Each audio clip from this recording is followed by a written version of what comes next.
Hello বন্ধুরা, good morning. কী করছে সবাই? এই দেখো আমার রান্না হয়ে গেছে। আমি এখন বিছনা তুলবো। অনেক সময় হয়েছে, ঘুম থেকে উঠেছি তো 7:30টার সময়। আমার রান্না এখন হয়ে গেছে। এখন আমি বিছনাপাটি তুলবো। দেখো এরা, দেখো সেই সকাল 6টা থেকে রান্না শুরু করে, এখন পর্যন্ত রান্না হয়নি। একবার হয়ে গেছে, সেই রান্না টান্না করে আবার কাজ করতে গেছে, মানে বাইরের কাজটা অনেকটা করা হয়ে আবার রান্না করতে গেছে। ওকে শুধু সারাদিন রান্না করতে দাও, রান্নাই করতে থাকবে। হ্যাঁ, এখন আবার 2-3 পদ তরকারি রান্না হয়ে গেছে, এখন আবার রান্না করছে। খাওয়ার থেকে রান্নাটা বেশি করতে ভালোবাসে।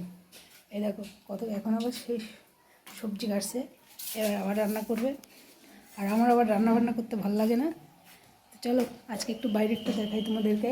দেখো রোদ উঠেছে, মাঝে মাঝে কী রোদ উঠছে, শীত করছে, হালকা হালকা ঠান্ডাও পড়েছে। কিন্তু সকালে থেকে এই রোদের মধ্যে না, রোদের থেকে বিকালবেলা যখন কাজ ডিউটি থেকে আসি তখন মানে ঠান্ডাটা বেশি লাগে। তার মানে তারপর থেকেই আমার শরীরটা খারাপ হয়ে যায়। মানে কী হয় বলো তো, মানে ঠান্ডাটা লেগে যায়। ঠান্ডাটা এমনি লাগে না, ভাবছি করবো না, কিন্তু ঠান্ডা লেগে কত কিছু খাচ্ছি, তাও না রোগাই রেখেছি। আর এখনও ঠিক হচ্ছে না। কী খেলে যে আর হবে, দেখো কত খাচ্ছি, ছোলা খাচ্ছি, বাদাম খাচ্ছি, তাও বাচ্চারা ভালো না। মুখের মধ্যে দেখো ব্রণও উঠে গেছে। এই ব্রণ কী দিয়ে কমবে তোমরা একটু কমেন্ট করে আমাকে জানিয়ে তো। আর তারপর এই ঘরটা কারেন্ট হচ্ছে, তো মোটামুটি হয়ে গেছে কাজ। তোমাকে দেখাচ্ছি, অনেক দিন হয়েছে দেখানো হয় না, তাই ভাবছি আজকে একটু দেখাই। হয়ে গেছে রং কিছু মোটামুটি হয়ে গেছে। এখন দেখো দেখো রঙটা কী সুন্দর হয়েছে, কালারটা কেমন হয়েছে তোমরা বলো তো। ভালো হয়েছে না কালারটা? তো আমার তো বেশ ভালোই লাগে, তোমাদের কেমন লাগে জানাবে। দেখো কীরকম হয়েছে কালারটা। এবার দেখো এদিকটা সব দিকটাই তোমাদেরকে দেখালাম। এটা একটু কেমন লাগছে দেখো। আমার মোটামুটি রান্নাবান্না সব হয়ে গেছে। এখন আমি চান করতে যাবো। চান করে এসে আবার তোমাদের সাথে কথা বলবো। দেখো লেট হয়ে যায়, কী করে যে কাজ করবো বুঝতেই পারছি না, তাড়াতাড়ি করে কেন যে এত লেট হয় আমি নিজেই জানি না, জানো। এই দেখো এখন চুল খুলবো, চান করবো, এবার বাসন মাজবো, সব কিছু করতে করতেই আমার লেট হয়ে যাচ্ছে, বুঝতে পারি না। তো চলো রাখছি। আর আমার কি রান্না হচ্ছে, কপি দিয়ে ডিমের ঝোল, ঠিক আছে।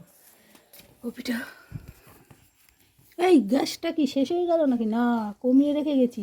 দেখ গ্যাসটা কমিয়ে রেখে গেছি, গ্যাসটা ফরফর করে, আমি ভাবলাম কি শেষ হয়ে গেছে। কপিটা সিদ্ধ হলো তো। এই দেখ আমার কপি দিয়ে ডিমের ঝোল, আর বেগুন ভাজা করেছি, কপি থেকে ডিমের ঝোল করেছি।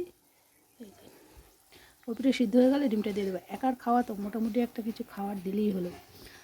আর এখন আর আমার খাওয়ার কোনো ছিলিবিদ্ধি নেই, কিছু হলেই হলো, মানে পেটে দেবো, রান্না ভুললেই হলো। আগে যেমন একটু স্বাদ করে রান্না করতাম, যেহেতু মা খেতে পারতো না, তাই এবার নিজে রান্নাও করতে গেছে। পাগলের মতো কাণ্ড কারখানা। দেখো দেখো ভাতটা করে রেখেছি, এটার মধ্যে এটা তুলে নিয়ে সিমও সিদ্ধ দিয়েছি, ভুলিয়ে গেছি। কালকে তুই আমাকে সিম সিদ্ধ দিতে বললি না, আমি আবার সিম সিদ্ধ দিয়েছি জানিস হুড়ুর করে। এবার আমি অনেকটা কাজ করবো না। তো যাই হোক, দেখো তোমাদের সঙ্গে সব কিছুই শেয়ার করি। আর আমার না এখন আর কিছু ভালো লাগে না, কী যে করছি নিজেই বুঝতে পারি না। আমার দিদি এখনও রান্না করছে, দেখো ওর রান্না শেষ হলে একটা সবজি করছে, মানে আমার খাওয়া রেডি হয়ে গেছে বন্ধুরা। এবার আমি ডিউটি যাবো, তো চলো দেখা যাক। খাওয়া রেডি, এবার